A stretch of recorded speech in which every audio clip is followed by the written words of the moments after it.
Tati, nespí, kde to jsme a kdy? Ale vždyť já přece nespím. Jsem dojatý, jo. Proletěli jsme Mléčnou dráhu a jsme na modré planetě sluneční soustavy. No jo, ale kdy? A jo, je právě 21. století.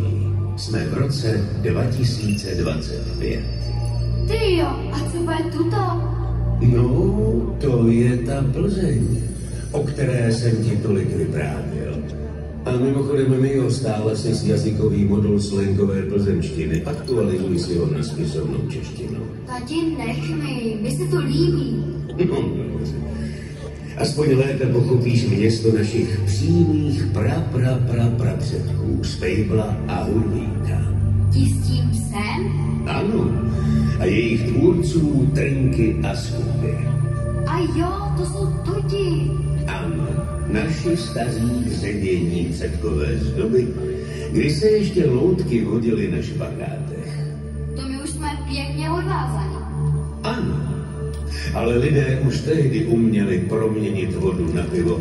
A to pak někdy byli taky pěkně veselí. Jako já. Jasně. Já bych si jedno to pivo dal. A ty si zatím nastuduj architektonické skvosty Plzně. Podívej, třeba katedrála svatého Bartoloměje. Jasný, dej si i vošou. Já skočím podívat na tu katedrálu.